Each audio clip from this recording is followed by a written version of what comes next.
Merci de nous rejoindre dans cette édition d'information dont voici le sommaire. Le sommet extraordinaire des chefs d'État de la CEDEAO, un sommet virtuel qui a planché sur la situation au Mali. Restez avec nous pour entendre la déclaration commune des chefs d'État et de gouvernement. La culture des fruits et légumes, le programme est relancé. Cap ce soir sur Kindia pour visiter les sites d'aménagement des rejets d'ananas. Il s'agit d'une initiative présidentielle. Et puis le vendredi de l'entrepreneuriat, la première édition est organisée à Mamon. Le FONIGE forme 30 jeunes porteurs de projets. L'initiative est très appréciée sur place. Voilà pour les titres. Bonsoir à tous. Le sommet virtuel extraordinaire des chefs d'État et de gouvernement de la CEDEAO. Au menu de la rencontre, la situation sociopolitique de la République du Mali. Une déclaration commune a sanctionné les travaux. Sanassi Keita. Bienvenue, excellences messieurs les chefs d'État et de gouvernement. C'est un sommet virtuel extraordinaire de la conférence des chefs d'État et de gouvernement de la CEDEAO axé uniquement sur la crise politique au Mali. Les personnalités de cette organisation sous-régionale ont tenu à faire une déclaration commune qui gravite autour de plusieurs points essentiels, à savoir le rejet de la proposition liée à la démission du chef de l'État malien, Ibrahim Boubacar Keïta, un principe anticonstitutionnel et une ligne rouge à ne pas franchir, démission rapide des 31 députés à l'origine de la contestation populaire, formation d'un gouvernement d'union nationale avec pour Premier ministre Boubou Sissi, la mise en place d'une commission d'enquête sur les récents événements dans le pays qui ont entraîné des pertes en vies humaines, des blessés ainsi que la destruction d'édifices publics et des biens privés. Chers collègues et frères, M. Gounok Nonatan, envoyé spécial, c'est le président Brou. Je dois encore renouveler mes condoléances à mon cher frère et conseiller Alassane Ouattara pour le décès de notre frère Gonkouloubali. Présenter aussi mes condoléances au président Bouhari pour le décès du beau-père de sa fille et la perte extrêmement douloureuse hier de Babacar Touré, car le président Macky sait à quel point Babacar Touré et moi nous étions liés, c'était mon frère. Donc je présente mes condoléances à lui et à tout le peuple sénégalais, ainsi qu'à Ibeka qui est aussi un grand ami de Babacar Touré. Et je pense qu'il est extrêmement important que nous accompagnions le peuple malien tout en respectant la souveraineté du Mali. Nous devons amener nos frères maliens à trouver une solution dans le cadre constitutionnel. Réaffirmer la légitimité du président qui a été élu par le peuple malien et mettre en application les solutions qu'eux-mêmes ils ont préconisées, puisque le président a pris un décret abrogeant la recours constitutionnelle et la situation au Mali doit nous interpeller sérieusement. Parce que ce que les terroristes cherchent aujourd'hui, c'est atteindre les pays côtiers. Donc le Mali est un verrou extrêmement important. Tout ce qui se passe au Mali, nous devons le prendre sérieusement pour éviter que nos différents pays ne soient déstabilisés. Je rappelle encore que les liens extrêmement étroits qu'il est le peuple de Guinée, le peuple du Mali, notre histoire commune, car le premier président de Guinée a dit que le Mali et la Guinée sont deux poumons dans un même corps. Donc tout ce qui touche le peuple malien nous touche. La CEDEAO est dans son rôle d'aider nos frères à trouver des solutions tout en respectant la souveraineté du pays. Donc il est extrêmement important que dans la résolution que nous prenions, cela respecte la constitution malienne. C'est que le cas, puisque les différentes propositions ont été faites par le président Ibeka, notre frère. Nous devons aider nos frères maliens à s'entendre, à trouver une solution pour le bonheur du peuple malien. Et surtout, soutenir le Mali dans sa lutte pour retrouver l'intégrité de son territoire. Parce qu'il est inadmissible aujourd'hui que nous acceptions que le Mali soit coupé. Mais la lutte est une lutte commune, parce que nous sommes tous menacés par le terrorisme. Donc il est extrêmement important que la CEDEAO apporte tout son soutien au peuple malien, pour son unité, mais surtout l'aider à vaincre le terrorisme, parce que le terrorisme menace tous nos pays. Chacun de nous doit user des relations personnelles qu'il peut avoir au Mali, on a amené chacun à la raison, mais nous devons réaffirmer de façon incontestable la légitimité du président Ibrahima Boubacar Keïta, président élu dans un régime présidentiel qui doit garder son premier ministre, avoir, comme on l'a dit, le président Alassane, des postes de souveraineté, c'est-à-dire des affaires étrangères, la défense, la sécurité et les finances, et aussi laisser maintenant le peuple malien faire la composition d'un gouvernement qui reflètera toutes les tendances. Je pense que ça, c'est notre rôle. Parce qu'en défendant le Mali, nous défendons nos propres pays. Parce que si jamais le terrorisme avance au Mali, tous les pays seront menacés. C'est pourquoi notre soutien à notre frère Ibeka doit être un soutien total et sans condition. Nous devons donc amener chacun à respecter le cadre constitutionnel. Nous savons qu'il y a bien sûr beaucoup de problèmes, parce que quand il y a la guerre, on est obligé de consacrer une bonne partie de ses ressources à faire face à la guerre, ce qui aggrave la situation sociale. Donc il est de notre devoir d'aider le peuple malien à surmonter ces problèmes, ces divisions et surtout la crise sociale. Et affirmant de façon ferme la légitimité du président Ibrahima Boubacar Keïta. Ces chefs d'État et de gouvernement de la CEDEAO ont exhorté tous les acteurs politiques impliqués dans la crise au Mali à faire des concessions pour trouver très rapidement une issue heureuse à la crise, afin que le Mali retrouve la paix. Ils ont en outre évoqué la question de la libération de l'opposant Soumaïla Cissé, en saluant surtout les grands efforts fournis par le président Ibrahima Boubacar Keïta dans ce sens. Des efforts qui évoluent parfaitement selon ces chefs d'État et de gouvernement de la CEDEAO. Dans l'actualité encore, les préparatifs de la présidentielle de 2020, la CENI poursuit son projet de révision exceptionnelle des listes électorales. Les dames s'impliquent dans le programme. La COFIG, Coalition des femmes et filles de Guinée, appelle les citoyens à se faire enrôler pour des élections réussies. Les étapes de Conakry, Koya et de Breka avec Makemedozo. La carte électeur est la seule pièce qui permet à un citoyen de voter le jour du scrutin. L'obtention de ce sésame impose le passage devant une commission administrative d'établissement et de révision des listes électorales, KERL. Pour ce recensement exceptionnel, des personnes concernées tardent à s'y rendre. Un constat fait par la coalition des femmes et filles de Guinée qui déploie 240 femmes sur Grand Conakry pour sensibiliser les jeunes qui viennent d'avoir 18 ans et les électeurs mis de côté pendant les élections passées. Tant qu'un individu ne se recense pas, tant qu'un individu n'a pas sa carte électeur, il ne peut pas voter. Donc il faut qu'on passe dans les quartiers, on fait le porte-à-porte au niveau des quartiers pour permettre aux gens d'avoir cette conscience, parce qu'il y en a quand même qui ne savent même pas qu'est-ce que c'est que le recensement. Donc on doit leur expliquer, on doit leur dire pourquoi il est important d'avoir sa carte d'électeur. C'est la commune de Matoto qui a été choisie pour démarrer cette sensibilisation. Les femmes vont rejoindre les différents secteurs de leur commune pour véhiculer le message. Chacun doit s'acquitter obligatoirement de son droit civique.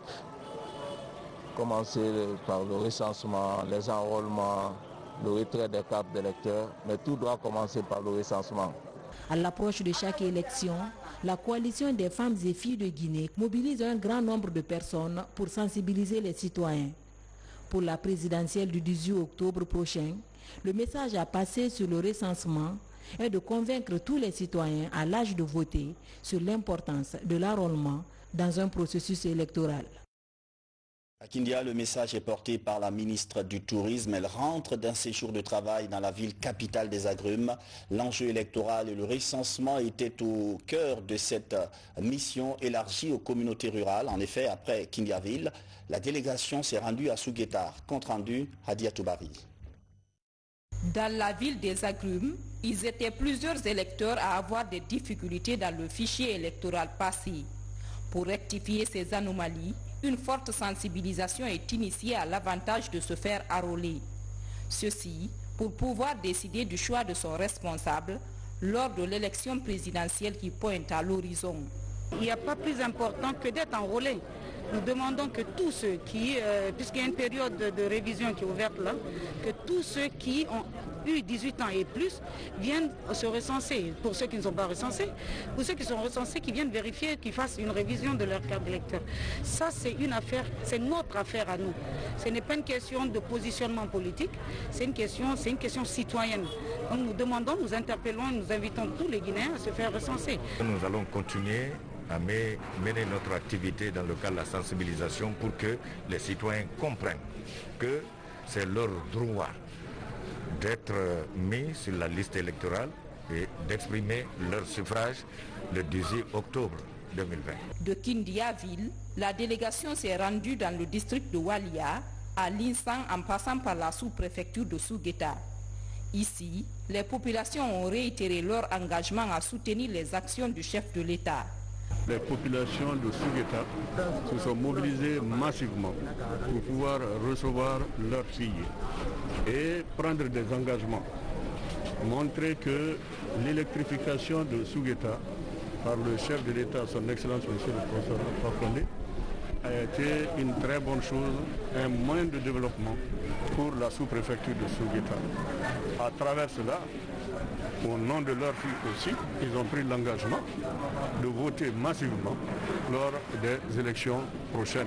À l'issue de cette visite de travail, la ministre du Tourisme et sa délégation ont rendu visite à Elhadj Mahmoudou Kamara. Une occasion pour le premier imam de Kindia de formuler des prières pour la paix et l'unité entre tous les fils du pays. Une étude récente, les résultats viennent d'être rendus publics. L'enquête porte sur la responsabilité parentale dans l'éducation des enfants. Selon des chercheurs de l'université de Sonfonia, la famille, dans sa définition la plus large, a un rôle important à jouer. Tout ne doit pas reposer que sur les seules épaules de l'État. Mohamed de Camara. L'amélioration des conditions de vie des enfants a été toujours une préoccupation du gouvernement guinéen et ses partenaires. Pour amener les parents à plus d'implication dans l'éducation de cette couche vulnérable, les autorités du ministère de l'Action sociale et l'UNICEF diligentent cette étude. Elle porte sur la parentalité et le bien-être socio-émotionnel des enfants en Guinée. Cette étude est menée par le laboratoire d'analyse socio-anthropologique de l'université de Sonfonia. L'étude révèle qu'il y a des mutations socio-culturelles, socio-économiques au niveau des familles et que les enfants sont au centre de cette transformation. Et par conséquent, il faudrait qu'il y ait une conjugaison des efforts, des synergies avec tous ces acteurs pour que les enfants puissent grandir dans un environnement sécurisé qui leur permettra de s'épanouir. L'État a mis un investissement important depuis de longues années à former des cadres et à former des chercheurs. Il serait donc intéressant qu'à chaque fois qu'il y a des besoins, que ces besoins soient exprimés d'abord aux institutions nationales, aux institutions locales, pour voir ce que ces institutions peuvent faire, parce que la pertinence de la recherche est liée à la connaissance du milieu, connaissance du terrain. Pour beaucoup d'observateurs, l'éducation des enfants ne devrait pas être la responsabilité exclusive de l'État.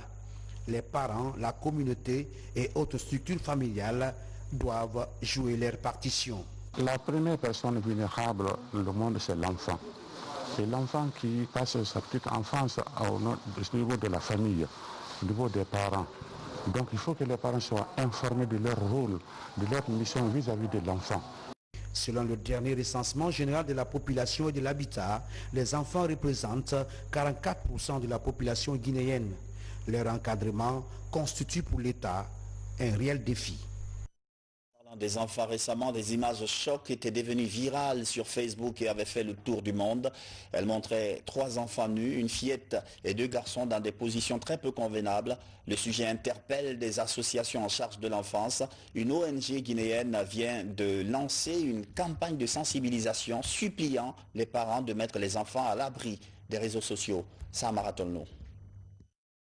L'utilisation des technologies de l'information et de la communication par les enfants à travers les réseaux sociaux entraîne parfois des pratiques malsaines qui touchent la sensibilité. Pour lutter contre ces pratiques néfastes et apprendre aux enfants une bonne utilisation de ces canaux de communication, les jeunes membres de la plateforme Baptisés les activistes au but commun sont face à la presse. Ils déballent aux hommes des médias leur politique de sensibilisation des parents. Il y a des parents même qui ne savent pas qu'il y a des codes parentaux que nous pouvons mettre au niveau des téléphones, au niveau des télévisions. Ils ne savent pas l'âge à laquelle il faut donner un téléphone aux enfants pour qu'ils puissent vraiment jouir de ces réseaux sociaux. Du 23 juillet au 15 août prochain, ces jeunes activistes vont sillonner les 5 communes de la capitale pour échanger avec les parents sur les méfaits des nouvelles technologies sur les enfants. Nous sommes partis d'un constat à travers les réseaux sociaux où les mineurs ont tourné des films que personne n'aimerait regarder, c'est-à-dire ils étaient nus, ils ont tourné, disons, un film pornographique et ils ont mis sur les réseaux sociaux. Donc à travers ce constat, nous avons dit, si nous qui sommes en Guinée, on s'était là-dessus, nous risquons de perdre nos enfants. C'est comme ça que nous avons dit, il faut qu'on se mette d'accord pour interpeller le gouvernement, les institutions et la population dans l'ensemble pour qu'on se mette d'accord afin d'éradiquer ce fléau qui a commencé à prendre de l'ampleur dans notre pays. En plus des Conakry, cette campagne de sensibilisation va toucher certaines localités de l'intérieur du pays. L'ambition de ces jeunes est de pousser les parents à mieux veiller sur l'utilisation des réseaux sociaux par les enfants. Actualité encore, la relance de l'horticulture, ce n'est plus un projet mais une réalité. Plusieurs sites viennent d'être visités à Kindia. Des travaux d'aménagement et de multiplication des rejets d'ananas sont en cours. Le programme est financé par l'État et certains partenaires. L'horticulture, je vous rappelle, concerne plusieurs variétés dans les fruits et légumes. Diamokaba. À Koba Pastoria dans Kindia, la relance de l'horticulture et forage fait du chemin. Pour booster la productivité agricole, un premier besoin s'impose, la mise en place d'une retenue d'eau de 50 000 litres, des digues de production et des canaux d'irrigation. L'idée étant d'alimenter un périmètre maraîcher de 11 hectares pour une centaine de planteurs dans le secteur Yabandi, de quoi permettre à terme l'approvisionnement du marché local en toute saison. Nous avons installé là une pompe solaire d'une capacité de 1,5 chevaux. Cette pompe est alimentée par ces panneaux solaires que vous voyez disposés sur le magasin là-bas. Et à partir d'ici, nous alimentons un bassin d'accumulation qui fait 50 mètres cubes. Et ce bassin a été dimensionné pour satisfaire, dans l'étude de base du projet, 1 hectare. Puisque la fréquence d'arrosage est quotidienne, pour les 4 hectares d'extension, en 4 jours pratiquement, on pourrait arroser à partir de ce seuil déversant les 4 hectares prévus en extension. C'est grâce au président que nous avons eu toutes ces infrastructures. Ça nous permettra de cultiver à tout moment. Autre stratégie développée par le projet, la multiplication des rejets d'ananas à Kindia. 195 000 plants de 3 variétés différentes sont expérimentés sur 4 sites. Le suivi des travaux est assuré par des chercheurs du centre agronomique de Foulaya. La dynamique augure des meilleurs lendemains pour les planteurs. Au jour d'aujourd'hui, Foulaya a mobilisé 4 différents chantiers. On a un chantier à Menyima, le deuxième à Wantemba sur la nationale, les 2 autres sites à Dantoumaya. Nous sommes à 2 32 000 rejets livrables, c'est-à-dire avant décembre. Dans la première semaine du mois d'août, il sera question d'une livraison de 30 000 rejets qui sera échelonnée. Derrière cette initiative se cache une réelle ambition, accompagner les initiatives présidentielles en permettant à ces paysans d'augmenter leur production et accroître le revenu. L'expérience commence par le Kania, où ces acteurs du projet s'engagent ainsi corps et âme auprès des amoureux de la terre. Cette plantation, vous l'avez visitée au début des plantings. Aujourd'hui, nous les avons accompagnés, les producteurs. Nous avons créé de l'emploi, près de 115 emplois producteurs qui sont là et qui bénéficient de l'accompagnement du projet en termes de matériel végétal, d'intrants, de produits phytosanitaires et d'irrigation. Ce qui est un élément assez important grâce au président de la République, le professeur Alpha Condé. C'est lui qui a initié ce projet. Aujourd'hui, nous sommes en évaluation et cette évaluation nous donne de très bons résultats qui montre que le projet, n'est-ce pas, est en train d'évoluer, n'est-ce pas, sur de bons chemins. Dans la ville des agrumes, plus de 5 millions de rejets d'ananas seront distribués à 70 000 producteurs. La réhabilitation de près de 27 km de pistes rurales et l'aménagement de 250 hectares sont annoncés pour l'activité de maraîchage. Grand format du jour, une denrée alimentaire très prisée dans beaucoup de localités. Vous allez découvrir ce soir de nouvelles variétés à haut rendement. Les semences sont gratuitement distribuées par l'érudit de la préfecture de Fria, un religieux très amoureux des travaux champêtres. Reportage, Fodé Camara. Dans la commune rurale de Tormelin, sur 320 hectares, 220 hectares sont valorisés depuis 6 ans par El Hadj Mokhtar Amin Doumbouya, l'érudit de Fria. Du maraîchage aux cultures d'exportation, ce périmètre est un laboratoire d'expérimentation d'une approche intégrée avec une maîtrise totale de l'eau de la rivière Mossigne du village de Barhaya. Je vous dis que c'est le sel seulement qui manque ici aujourd'hui. Il y a le poisson, il y a l'huile de palme, il y a le fonio, il y a l'ananas, il y a la banane, il y a le manioc, ainsi de suite. Ouais, dès qu'on a ça, on n'a pas besoin d'aller au marché. Aujourd'hui, tous les médias qui sont venus, y compris mes travailleurs, personne n'a mangé le riz, mais on a tous mangé, n'est-ce pas, à midi le manioc. Et c'est nourrissant et tout le monde est bien rechargé. Et je crois que je remercie du bon Dieu, je remercie le chef de l'État. Je vais parler du projet Alpha Condé, qui a beaucoup encouragé, n'est-ce pas, ce programme de développement, qui n'est pas la mine que je parle, qui accompagne beaucoup, qui donne beaucoup des idées, beaucoup d'élan, n'est-ce pas, à ce qui concerne pour ceux qui veulent aller vraiment dans ce développement, n'est-ce pas, de notre pays. Je crois que la porte de sortie, c'est l'agriculture. Au milieu de ces cultures associées, où le potager d'aubergines et d'autres produits maraîchers côtoient le verger de bananier ou de la noix de cajou, le visiteur est séduit par le succès d'une variété nigériane de manioc à haut rendement, de 14 à 15 tonnes à l'hectare. Des boutures très sollicitées par les producteurs du pays. La variété aussi de manioc qui vient de Nigeria, et que cette variété-là se trouve à Kindamen. Nous espérons que soit Kinda ont développé. À travers ces relations, j'ai pu avoir une quantité et on a exploité ça. Aujourd'hui, j'ai une quinzaine d'hectares de cette variété nigérienne qui fait une superficie de récolte. Un hectare vous donne au moins 15 tonnes de manioc. Et c'est pourquoi j'ai d'autres visions pour faire une industrie ici qui fait du kéké, l'indigo et tout ce qui s'ensuit à travers le manioc. Donc ça, c'est ma vision. Autre innovation de cette exploitation agricole, la valorisation des variétés locales en voie de disparition, comme la variété de manioc Konkoyoka ou Yokabeli. Cette préservation du patrimoine génétique agricole attise la convoitise des paysans. Et les variétés qui sont là, je n'ai jamais vu ça ailleurs.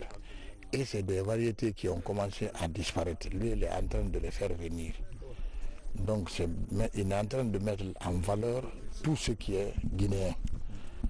Donc, ça, c'est très important. Malgré le succès dans le transfert des semences à haut rendement de gingembre et de manioc, cette exploitation est touchée par les effets du coronavirus. Avec la réduction de la main-d'œuvre et les difficultés de commercialisation, le moral de ce paysan leader est en berne, en attendant les jours meilleurs.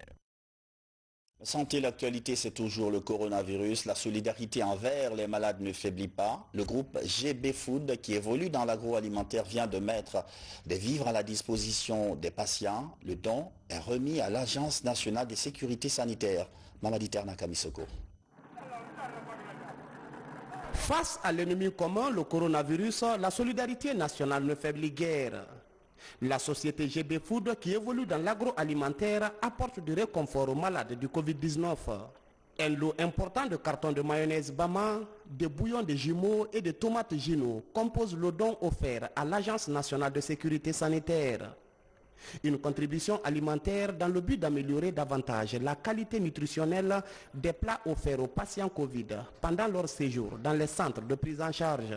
Nous voulons à travers ce don soutenir les autorités guinéennes à travers l'Agence nationale de sécurité sanitaire en offrant des produits de qualité à nos malades afin que, même étant dans les centres de soins, ils puissent toujours se sentir comme chez eux. Je peux vous rassurer que Djibouti restera toujours aux côtés des autorités guinéennes. Et dans le cadre de la lutte contre la maladie à coronavirus, nous comptons revenir avec encore une contribution dans les jours ou les mois à venir. Mais notre plus grand souhait à ce moment précis est que la maladie soit boutée hors du monde entier et particulièrement en Guinée. Offrir aux malades de meilleures conditions de traitement en vue d'encourager les citoyens à faire confiance aux structures hospitalières en cette période de crise sanitaire est la principale motivation des autorités guinéennes. À l'ANSS, des dispositions sont prises pour que le don de GB Food arrive aux bénéficiaires immédiats. Nous vous rassurons que nous allons mettre à disposition des restaurants qui font la cuisine pour ces malades afin qu'ils les utilisent pour améliorer encore le repas de ces malades. Merci pour cette solidarité. Nous ajouterons seulement qu'au sein de la société GB Food, que vous continuez à doter vos personnels de masques afin qu'ils les portent correctement et aussi penser à leur famille pour que la maladie ne se propage pas, parce que chacun de nous peut faire un peu. Et ce peu-là, c'est de porter le masque correctement et doter ceux qui n'en ont pas. Le Covid-19 a bouleversé l'ensemble des activités socio-professionnelles du pays. Aujourd'hui, les avancées notables enregistrées dans la lutte font espérer de nombreux Guinéens, notamment les partenaires privés, quant à la relance rapide des activités dans leur secteur.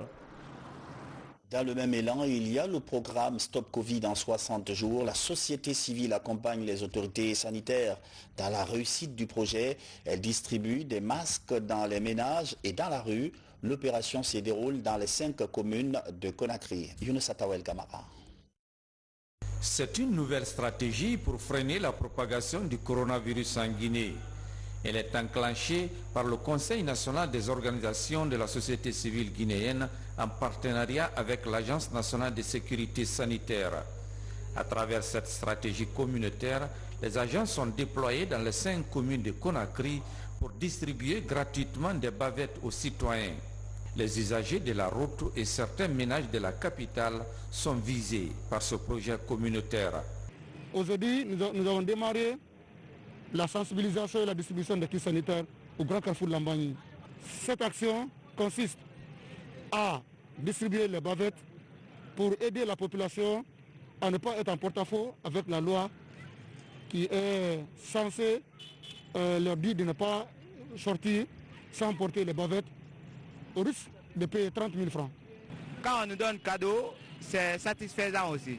Nous les remercions et nous les encourageons dans leur activité parce que la santé de l'homme compte beaucoup. À travers cette autre stratégie de lutte contre la propagation de la pandémie, le Conseil national des organisations de la société civile guinéenne exprime ainsi sa volonté d'accompagner l'Agence nationale de sécurité sanitaire dans son projet Stop Coronavirus en 60 jours.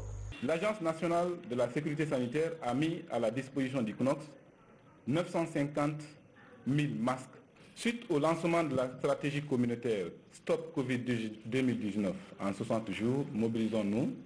Le Conseil national des organisations de la société civile guinéenne a mobilisé toutes ces brigades sanitaires de quartier dans toutes les communes de Conakry pour déclencher sa deuxième opération de sensibilisation et de distribution des masques dans tous les quartiers en partenariat avec l'Agence nationale de la sécurité sanitaire. Pour mener à bien cette vaste opération de distribution gratuite des masques enclenchée par le CNOSC en partenariat avec l'ANSS, les superviseurs sont également mis à contribution pour voir l'état d'évolution de cette opération. Sur un autre registre, à Mamou vient de se tenir une rencontre dénommée le Vendredi de l'entrepreneuriat. C'est un programme conduit par le FONIJ, Fonds national d'insertion des jeunes. L'idée, c'est d'aider les bénéficiaires à créer et entretenir leur structure. Cette première édition a permis de former 30 jeunes porteurs de projets. Fatima Diallo. Dans la région de Mamou, les jeunes participent activement à l'essor de développement économique enclenché par le gouvernement. Cette participation se fait à travers l'entrepreneuriat. Pour renforcer et organiser ces acteurs de développement, le Fonds national pour l'insertion des jeunes offre des séries de formations aux entrepreneurs locaux. En Guinée, Malgré les efforts consentis par le gouvernement et les partenaires au développement pour l'implication des jeunes au processus du développement socio-économique, des obstacles existent dans le domaine de l'insertion des jeunes. Ces obstacles sont liés à des questions d'accès au crédit pour le démarrage de leurs projets, mais aussi à la formation. Pour surmonter ces obstacles, le Fonds national de l'insertion des jeunes, FONIJ, vise à travers cette journée du vendredi de l'entrepreneur à inviter les jeunes à présenter leurs projets ou idées de projet, faire découvrir aux jeunes les opportunités qui leur sont offertes et accompagner les meilleurs projets. Cet échange des acteurs de l'entrepreneuriat jeune va faciliter l'obtention de financement en vue de la naissance de nouvelles start-up et de l'extension de celles déjà existantes. Ce vendredi de l'entrepreneuriat de la ville Carrefour a été marqué par la narration de 10 concepteurs en herbe.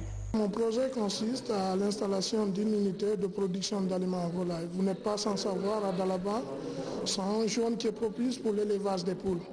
Et dans cette zone, il n'y a qu'un seul producteur d'aliments volaille qui est reconnu. Donc d'où la nécessité d'installer cette unité pour la propre consommation de mes poules et encore pour d'autres fermiers qui en ont besoin, qui font 2 fois, qui vont jusqu'à la baie pour s'approvisionner. C'est une première pour moi de présenter mon projet à Interfood. Donc ça a été quand même, je veux dire, ça a été un succès puisque j'ai pu le présenter par rapport au coaching que le FONIJ nous a donné. Cette activité vise l'émergence d'une nouvelle classe d'entrepreneurs, ce à travers la mise en œuvre des programmes d'insertion des jeunes. Il faut que le FONIJ accompagne ces jeunes, il faut que le FONIJ vienne vers ces jeunes entrepreneurs pour les aider non seulement à mettre en place leur structure, mais les aider derrière à pérenniser cette structure. Mais aussi, nous souhaiterons que les autres jeunes prennent l'exemple sur ces jeunes qui sont là. Que ces jeunes soient les jeunes modèles, les entrepreneurs modèles qui vont impacter d'autres jeunes. Pour cette première édition de Mamou, 30 porteurs de projets sont formés et les 10 meilleurs seront incubés. Le gouvernement guinéen, à travers le FONIJ, appuie ces jeunes qui entendent s'auto-employer et employer d'autres jeunes en vue de contribuer activement au développement socio-économique de la Guinée. Littérature, de nouveaux romans sont désormais disponibles dans les librairies guinéennes. Ils sont publiés aux éditions L'Harmattan Guinée. L'un des auteurs est bien connu du public. Il s'agit de Cheikh Fanta Madi Condé, ancien ministre. Le point avec Mikini Moussa Kamara et Ousmane Ba. Préfacés de Malado Sidi Baldé et d'Alpha Tahiré Diallo, ces ouvrages montrent 2 histoires différentes. Le premier décrit la ville natale de l'auteur pendant la colonisation. Selon lui, Sigiri a connu 71 commandants de cercle de l'administration française. Il met l'accent sur les œuvres des héros comme Almami Samouri Touré qui a lutté contre la domination coloniale. Cheikh Fanta Madi Condé, historien de formation, évoque dans son second livre le changement de régime en Guinée en 1984 après le décès du premier président Ahmed Sékou Touré. Ce sont 2 livres qui font à eux de près de 1000 pages. L'un, vous l'avez suivi, consacré à la monographie historique de Sigiri, de l'implantation coloniale à l'indépendance. Une histoire qui s'étend sur une période de 70 ans, qui s'ouvre avec la victoire des forces d'occupation et qui se poursuit jusqu'au moment où Sigiri, à l'unisson de l'ensemble du territoire national, a accédé à l'indépendance. Le second est, comme vous pouvez le voir, Guinée, 3 avril 1984. Une date qui a marqué un tournant important dans l'évolution de la République de Guinée, qui jusqu'ici évoluait sous la férule du Parti démocratique de Guinée. La maison d'édition de cet ancien étudiant de l'Institut Polytechnique de Conakry mènera une série d'activités dans les établissements d'enseignement supérieur et dans les médias pour promouvoir ces documents. Le but est de donner de la visibilité à ces œuvres littéraires. nous, la maison d'édition L'Harmattan, nous allons faire en sorte que ce livre soit à 50% de remise pour les élèves, les étudiants, pour une plus grande accessibilité. Ça, c'est extrêmement important. Et nous allons accompagner le professeur dans les lycées, dans les collèges, dans les universités, pour faire des débats, même dans les quartiers de Conakry. Cette double dédicace intervient en prélude aux préparatifs du projet Conakry, capitale africaine du livre. Le ministère de la Culture réitère son engagement à soutenir l'industrie du livre. Nous saluons l'auteur de ces 2 livres et nous avons pris l'engagement devant l'assistance que le gouvernement, à travers le ministère en culture, va accompagner l'écrivain, surtout pour la vulgarisation de ces 2 livres à travers la Guinée. Des figures de la chaîne littéraire guinéenne, des historiens, des décideurs et des hommes de culture participent à la dédicace de ces œuvres littéraires de Cheikh Fanta Madi. Il salue la maturité et l'esprit critique qui ont caractérisé l'auteur dans l'élaboration de ces documents permettant de décrire une partie importante de l'histoire de la Guinée, ancienne rivière du Sud. À lire absolument, produit par l'ancien ministre Cheikh Fanta Madi Condé. C'est la fin de cette édition d'information. Vous êtes très nombreux à nous suivre depuis Holocode, en Kouroussa et partout dans le monde. Merci de votre fidélité à la télévision nationale. Bonsoir.